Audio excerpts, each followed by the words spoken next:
Don't wait till the battle's over. Don't wait till the struggle ends. Shout now. Shout now. Right now. Shout now. Shout now. Don't wait till you make it.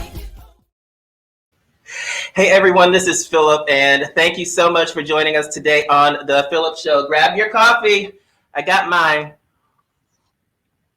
And per usual, I don't know what's in it. It's just coffee. It's a Keurig today of some sort, something or another. I don't know. But listen, today we are talking about pursuing our dreams. We're talking about building brands. We're talking about marketing. We're talking about strategy. And we're talking about going from fashion into other industries and how our journeys help us to become the people that we are. And then we're going to see where we end up. Isn't that exciting? Where are you? What are your plans? What are your passions? What are your dreams? And what strategies are you putting in place to ensure that you get there? Well, we're going to talk and meet an amazing woman today. So I'm not going to talk long because, you know, this is only a 30-minute show. And I want to pack it jam full of a whole bunch of nuggets, a whole bunch of inspiration and encouragement for you to be able to leave this and say, you know what, whatever I put my mind to, I can do it. So our guest today is Mrs. Barbara Clarke Ruiz. Now, okay, she is basically the bee's knees, but I'm going to tell you a little bit about her. As an honors graduate with a BFA in fashion design from Pratt Institute, Barbara Clarke Ruiz is the CEO of BCSwirl, Inc., and it's an active design firm where she has over 25 years experience in apparel with creative direction, design, marketing, and brand building.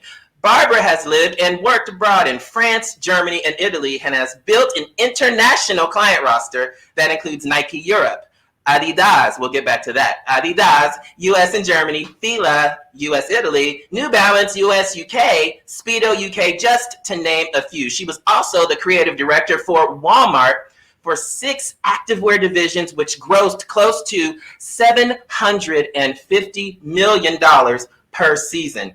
Barbara was the design director for 11 by Venus, an apparel collection created by tennis icon Venus Williams, and her designs are featured in various publications such as CBS Sunday Morning, InStyle, Sports Illustrated, Dr. Oz, Katie Couric, Good Morning America, and the list continues. Currently, Barbara Clarke Ruiz is a CEO and founder of Lick You Silly Pet Products, a boutique line of premium dog treats made in the United States from high-quality, 100% raw, freeze-dried, grain-free ingredients. Lick You Silly is the pet amenity for 8 Kimpton hotels, sold in 22 retailers, including Amazon and lickyousilly.com. And now the brand has been added to Walmart, along with their first TV commercial. Come on now, first TV commercial, which aired on Animal Planet's 2020 Puppy Bowl, hosted by Martha Stewart and Snoop Dogg. Lick You Silly has been featured in publications such as Forbes, Black Enterprise, and most recently,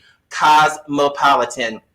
Barbara Clarke Ruiz says, live your life with gratitude, purpose, and no regrets. Let fear decide. Don't let fear decide your future. I butchered that, so let me give you that nugget one more time. Live your life with gratitude, purpose, and no regrets. Don't let fear decide your future. And that's Barbara Clarke Ruiz. Listen, join me in welcoming to the PHILLIP Show this serial entrepreneur herself, Miss Barbara Clarke Ruiz. Barbara. Wow, what a really nice intro. I'm like, who is that person? It's you, ma'am. It is you. How are you doing today? I'm doing awesome. How about you? Oh, you know, I can't complain. Listen, I want to give a disclaimer because I know you're into fashion and branding. It is 75 degrees outside. I'm sitting here drinking hot coffee with a hat on and an entire hoodie. So don't judge me as we move forward. Don't judge me. It is not 75 degrees here, so you're good. Perfect. I think we're 60 today, maybe. Oh, wow. I was like, somebody pray for my choices. I don't know. Yeah, I like that. I like your hoodie. That's really I like it. Be you. I love it all. Thank you so much. Thank you so much. So why don't we just jump into it? I want to talk about where you are, and then we're going to talk a little bit about how you got to where you are, and then I'm going to give the people an opportunity to learn some, not tips of the trade, but inspirational things that they can get from, you deciding to go down the path that you did. So you graduated from Pratt in fashion design, and you went on to have a career of over 20 years in design, branding, and business. And many people have talent and are creative, and they treat it as a hobby. What made you decide to pursue fashion as a degree option? Well, for me, it started really early. Like, I grew up in Portsmouth, Virginia. I'm a P-Town girl. Missy Elliott came from Portsmouth, and Pharrell came from Virginia Beach with the Neptune. So, but anyway, so I grew up in Portsmouth, Virginia, and I've just always had an affinity for fashion. In high school, I was a model, and just always loved fashion. Always read Vogue cover to cover. We didn't with a lot of money, but my mom would give me my $1 allowance, and I would go and put. I would go to Tom McCann, and I would put shoes on layaway, and I would go every week to put that on my shoes. So I just love fashion, and I went to a high school that was, you had to have a certain grade point average to be there, and you had to pick a major. And they had fashion design. So I said, I'm going to pick fashion design. This will help me to really understand if this is something I want to go to college to study. And it turned out that I did want to go to college and study it. And so when I got to Pratt, and the interesting thing was I questioned that choice because I didn't get accepted to Pratt when I first applied there, and I thought, well, maybe fashion is not for me. So I ended up going to Tidewater Community College, and I took all of my liberal arts classes, and I'm like, I'm getting in Pratt. And the next year I applied, and it just so happened because I'd taken all those liberal arts classes, my mom didn't have to pay for those at Pratt, and they accepted all of my credits. So I got Fridays off. I only studied fashion. I think my freshman year I might have had like some liberal arts, but it really allowed me to focus on my studies. So, it always throws me off a little bit when people are like, I didn't get in my first choice. Go to a community college, pay less money, and then keep applying until you get into the college of your choice. But, ultimately, once I got to Pratt and I was able to meet like-minded people, I met my tribe. I knew that I was in the right place. And I just, when you're studying fashion, they're teaching you to go and work for better, well-known designers, popular designers, the Donna Karens of the world, and Calvin Klein at the time. They're teaching you these are the caliber of people that you want to work for.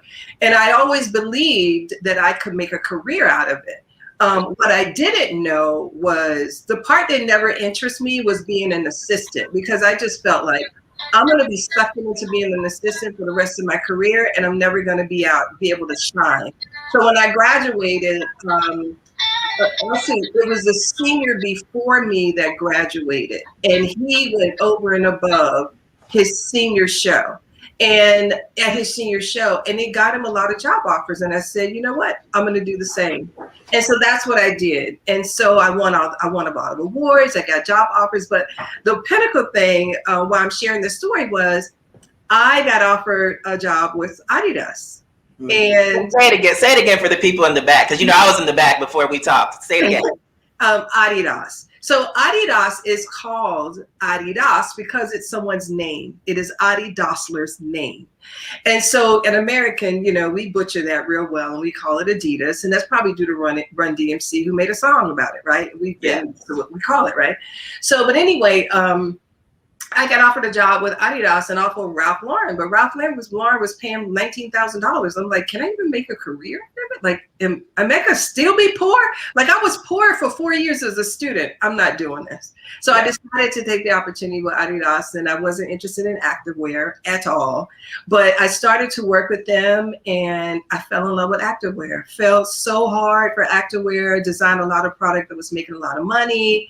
And then as a result, when our office closed down a year and a half later, they offered me a position to move to Fontainebleau, France, to work in their international design office. So they have one design position, and they offered that to me. And I was like, what? I felt French with a 69. Like, I didn't like my French teacher, Mrs. Phillips. She wasn't very nice to me. Oh my goodness. So that was sort of like how this international journey started. And after working there, and I made just some amazing, colleagues and friends and people I'm still in contact with today. Like, it's been like 30 years. But it was based on that opportunity that when the company, while I was there, I still continued to design a lot of product that was making a lot of money. And so they said, okay, now we're closing this office. And of course I was heartbroken because you have to understand, okay, so this office was the horse stable of a chateau where they filmed movies. Oh, so wow. it was beautiful.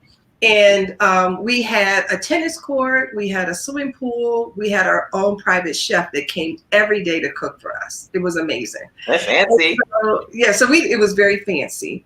And it was only 35 people that worked there, and everybody was under the age of 30 at the time, Wow. except the 3 managers, right?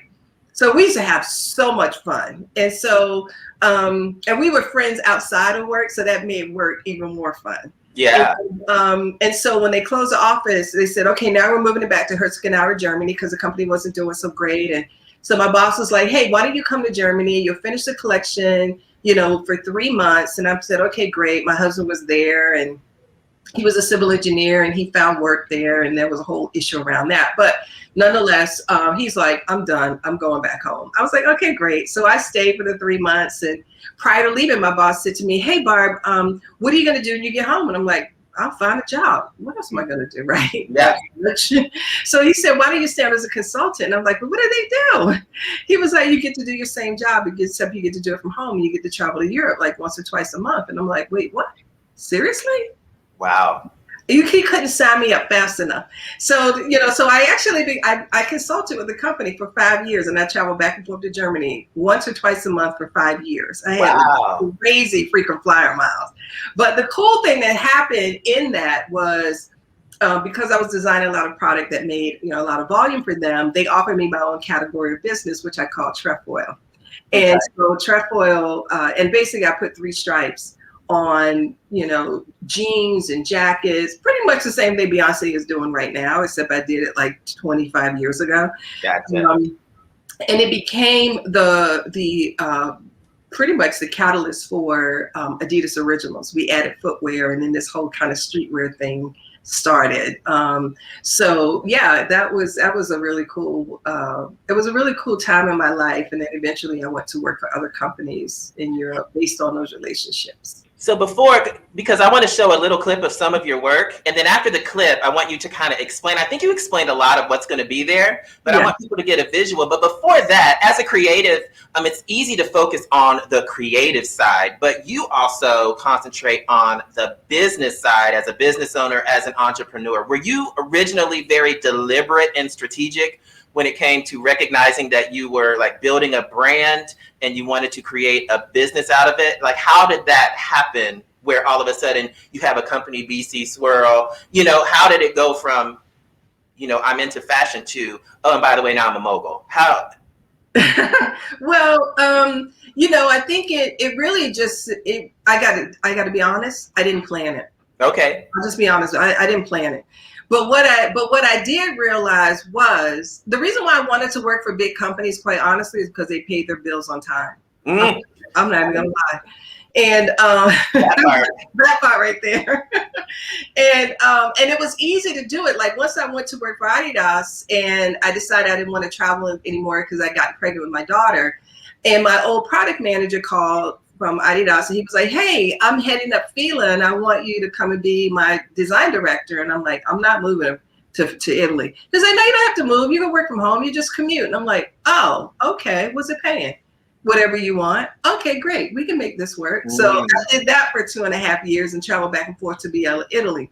And then as a result of it, I'm going to date myself. The internet was born. Okay.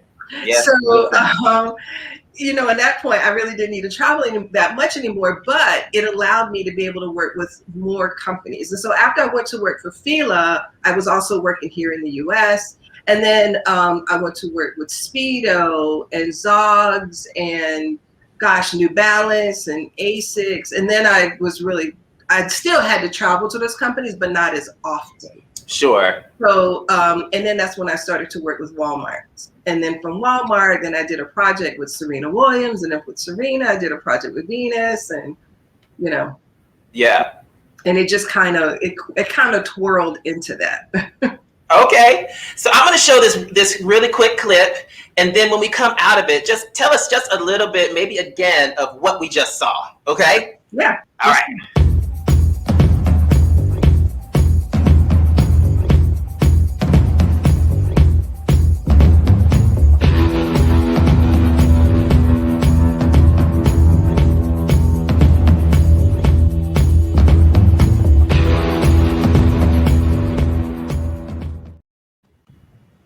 That was awesome. I like that. I need that on my website. So that's your work. That's what you developed, correct? Correct. That is correct. So, well, the first part that you saw was 11 by Venus. And I had the honor, and it was an absolute honor to be able to work with Venus and to build her brand with her called 11 by Venus. I was just her design director. And I got to work to you know, breathe her air for 4.5 years and, you know, work with her and get into her head about her brand and what her vision was. And, you know, and we just became friends. And it was such an honor to be able to take her vision of what she wanted the brand to be and bring that to life. And it was so much better when it came to life. And then of course, when people started to love it, and, you know, she won awards, you know, for her dresses and things like that. So that was awesome.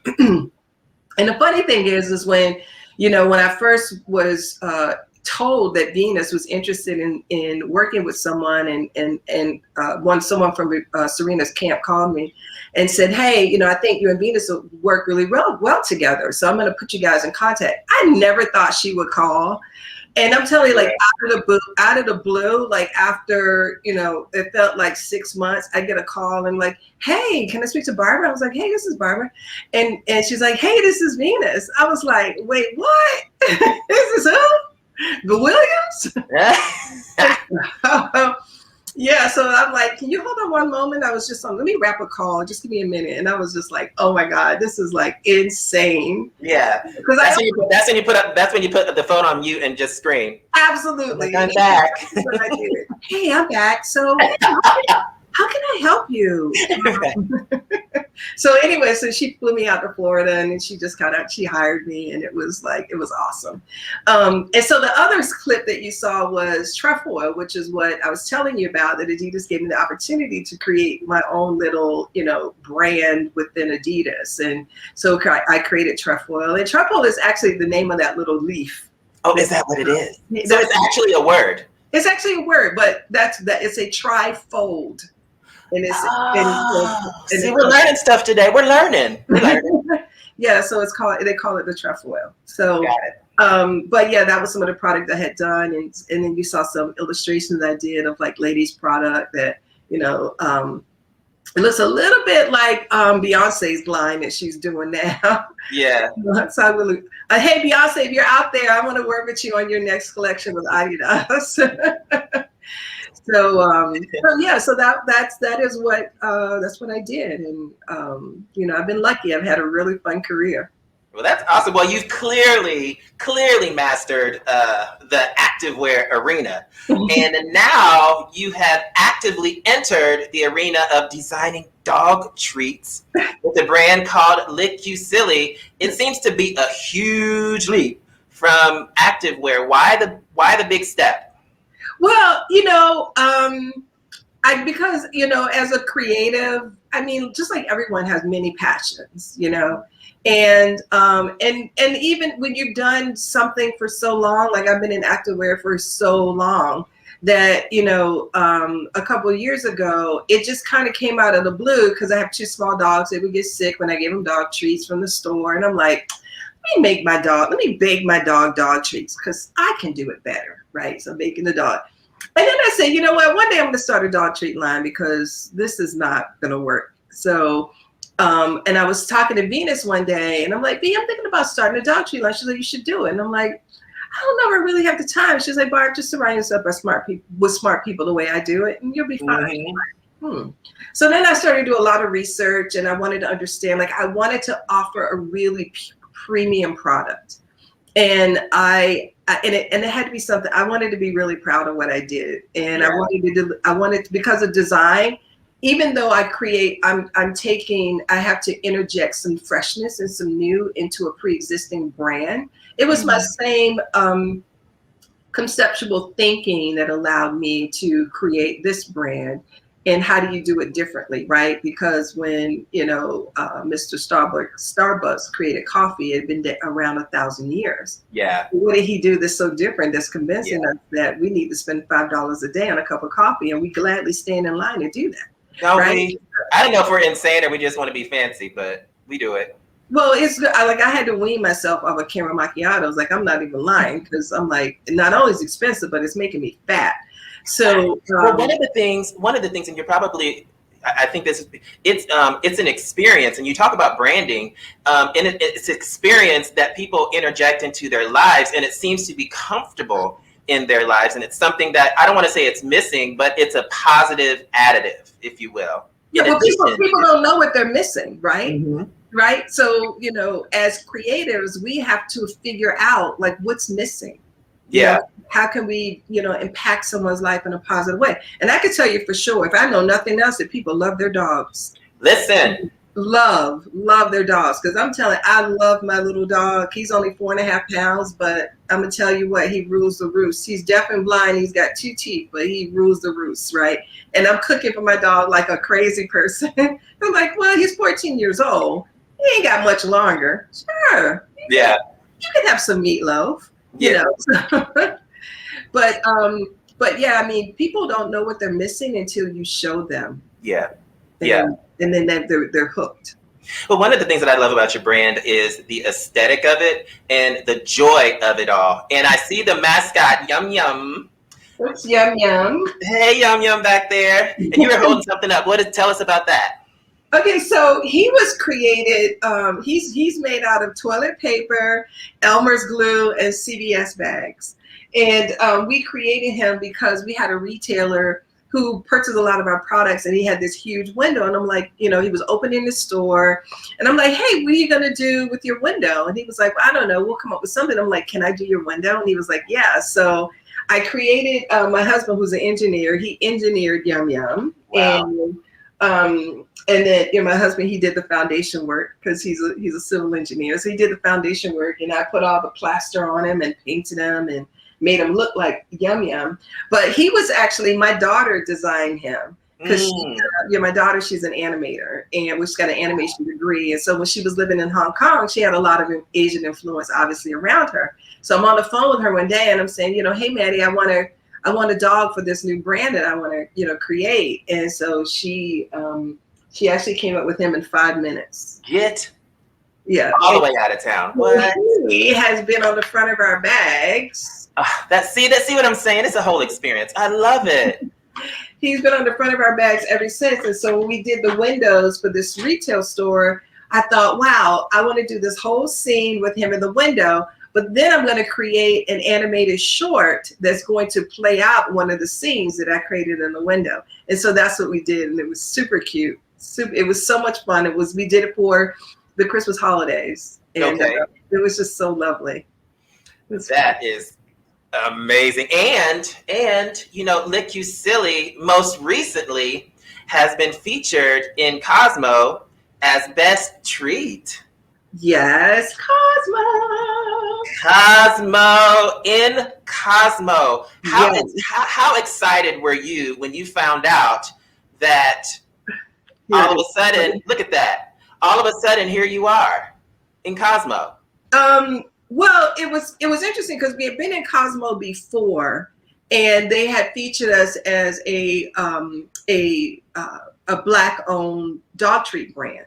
Mm-hmm. And so the editor, in order for them to feature us, the editor wanted you to send products so that they could just, they just want to do their homework.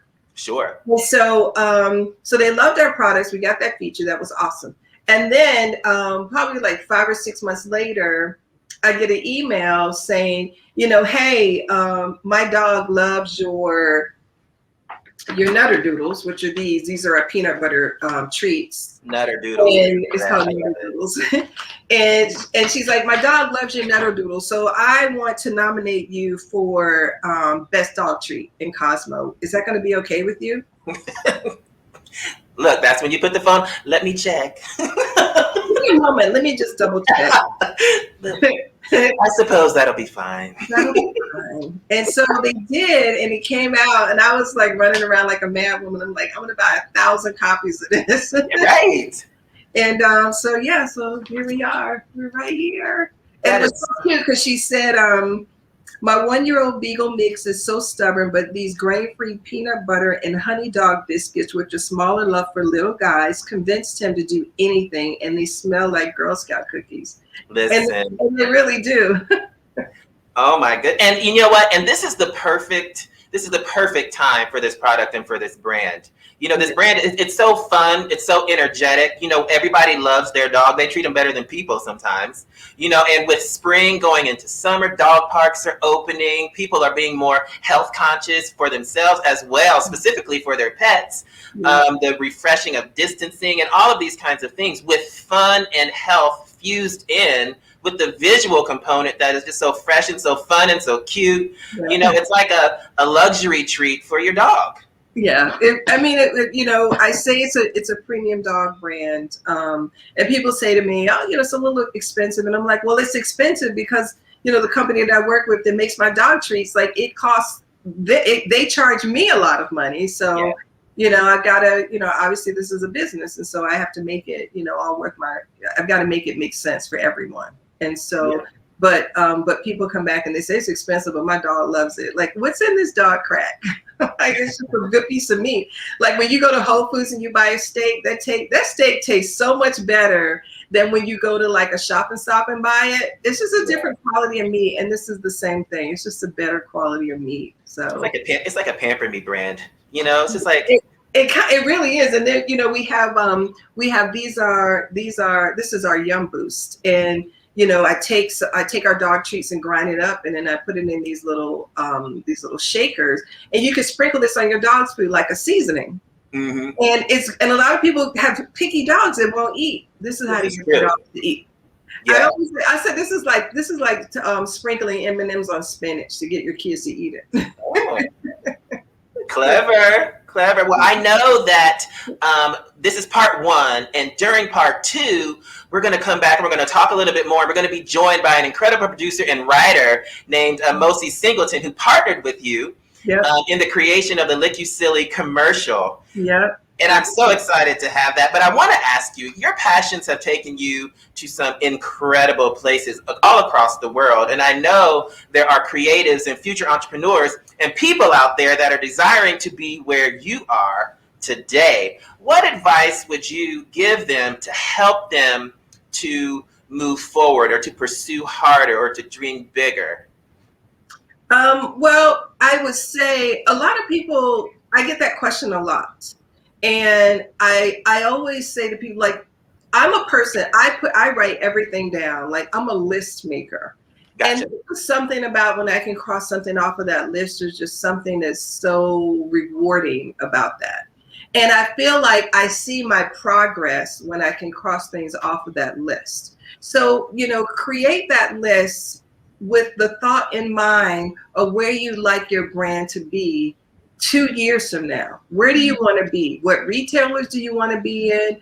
What collaborations do you want to have taken place? You know, put all of that on paper in writing so you can see it in front of you. And then, like, every month, you know, pick a goal that you could work towards, right? Accomplish that goal and then go on to the next. You accomplish that and then you go on to the next. Like I say, what do they say? How do you eat an elephant in bite-sized pieces? I think one bite at a time. Yeah. One bite at a time. So I believe in taking like little bites, take little chunks out of whatever that vision is. And then at some point, you know, one of my friends said to me, you can't pray forever. At some point, God is going to answer those prayers. So, you know, I always say, yeah, well, you know, you can pray for rain, but you still got to keep digging. So you can pray that God gives you these blessings, but you still got to do the work, right? Yeah. You know, and that's because that's what's going to be used as that vessel to give you that blessing. And so, you know, I would say to people, first of all, never give up. Mm-hmm. Know that you can accomplish anything that you put your heart to. You just got to stick with it. Oftentimes, people, they lose hope too soon and they give up too soon. Yeah. And so, You just you have to remain consistent. You got to remain diligent. And more importantly, you got to believe that you can do it. You got to believe that you can do it. That's so important. And one of the things that I love about what you just said is that you have demonstrated that and exemplified that from your first time not getting accepted to Pratt. Yeah. You knew you had your plan. You knew what you wanted to do. You were intentional about where you wanted your future to go. And just because you hit a roadblock didn't mean that that journey was over and I'm just going to abandon it. You said, well, this door closed, but I'm going to get some way. And I'm going to do this. So I love the message of the consistency, the passion, and the intentionality. Write it down, and then it's time to do something. Execute it. Execute. Yeah, oh, that's how people fall short in the execution.